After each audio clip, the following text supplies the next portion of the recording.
How's it going, guys? Welcome back to yet another Skyrim video. Today I'm going to be going over the best ways to get the absolute most out of lycanthropy in Skyrim. In other words, the most out of being a werewolf.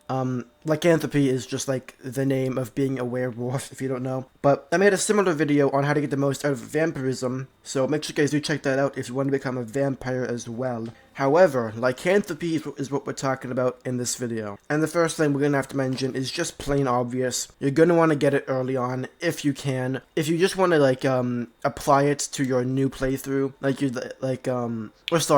you just want to apply it to a playthrough that you're already doing, like you're already level 40 and you're just kind of bored and you want to become a werewolf, well, I might even just recommend, trying a new character for this, as it's kind of its usefulness kind of wanes off as you advance in the game, because, well, it's pretty damn powerful, but in the late game enemies are very strong, especially in numbers. There's a lot of risk when it comes to fighting 6 bandit marauders at once. It's pretty difficult. Even the werewolf ability kinda can't stand against it. So I'm gonna have to say you should probably get the werewolf ability probably around level 1 to 15. I'd say that's the most benefit range you'd get out of it. As well as that, I'm gonna say that you'd probably do best if you don't play on legendary, just like the vampire lord ability. These are very good abilities, but on legendary difficulty the game is kind of not balanced correctly. So it's basically just enemies do 4 times more damage to you, and you take and you do 4 times less damage to them. So even on a difficulty like legendary, it's pretty hard.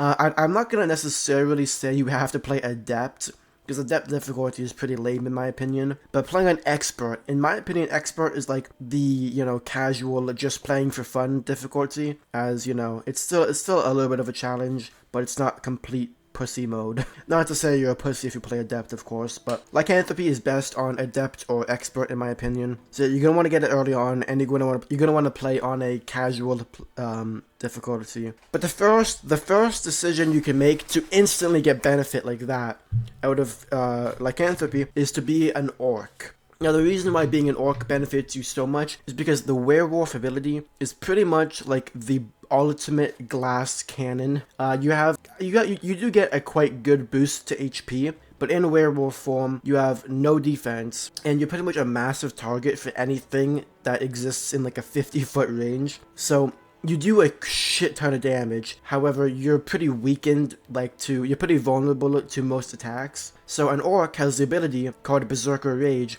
which makes you take 2 times less damage, and you do 2 times more damage for half a minute. So if you do Berserker Rage and then become a werewolf, you have 20 seconds of significant damage and health boost. However, that being said, it's pretty powerful, so you don't need that every time. But for those really hard encounters, you're gonna want to have that ability, trust me. The third thing I think, is to invest heavily into stamina and HP.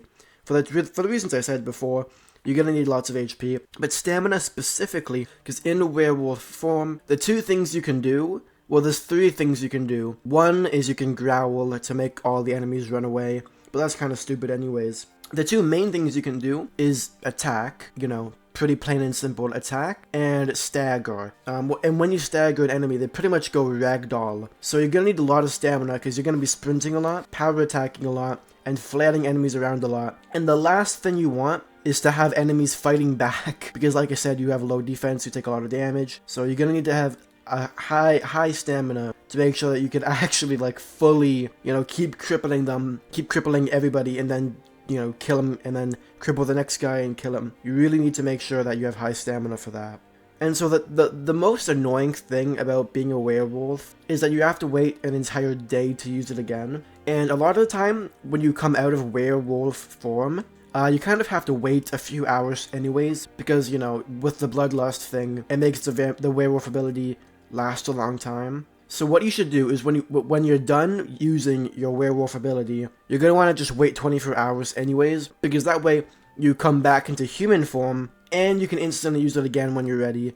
So that way you don't have to go through this whole rigmarole of just using it constantly and then having to wait a long ass time, because that can be really annoying. And for that reason, you should also not try to do this on survival mode, as on survival mode, if you just wait 24 hours, you're gonna get kind of fucked, because you know, your hunger is going to be down, your tiredness is going to be down. So you kind of just don't want to deal with all of that bullshit. So where the werewolf actually shines is in big, big fights. You can take on like 2 giants and like 3 mammoths all at once in this form. You can take on like 10 bandits. You can take on a bunch of Draugr. And the best time to use this ability is in big fights. Specifically, before you actually enter the fight. Because if you use the ability when you're in the fight, people are going to be swinging at you while you're transforming. And that's not good. But before you go into a big fight, this is the big time to use it. As you can instantly, pretty much instantly pick off a few people and do massive damage very quickly. And that's kind of like the main point of the ability, the werewolf ability, is to do massive damage quickly. If you really go slow about it, you're gonna get kind of fucked, honestly. Because, like I said, the stamina and the HP is a fleeting thing. And the only way to get HP back is by feasting on bodies, which is not that good anyways, because you're kind of vulnerable while you do it. And it doesn't give that much HP back anyways as well. The final thing that I can recommend to you guys that's going to give you probably the best advantage is if you bring a follower like Lydia with you. This way they can draw a little bit of the fire away from you, and people might be focusing on them a little bit. And that's just perfect, because that pretty much negates a lot of the downsides to being a werewolf, is having someone to help draw the fire for you. Although it is lame, I personally don't like using followers at all. I think it's extremely boring, and it removes a lot of the challenge from the game. However, if you're not like me, and you actually do that kind of stuff, then you definitely should, because it will benefit you greatly. Anyways, that's pretty much all I have for you guys today. Thank you so much for watching, I really appreciate it. Make sure you guys consider becoming a channel member for just a few bucks every month. It supports me greatly, and well, if you don't want to, it's completely optional. Thank you so much for watching, I really appreciate it. Drop a sub, drop a like, and peace out.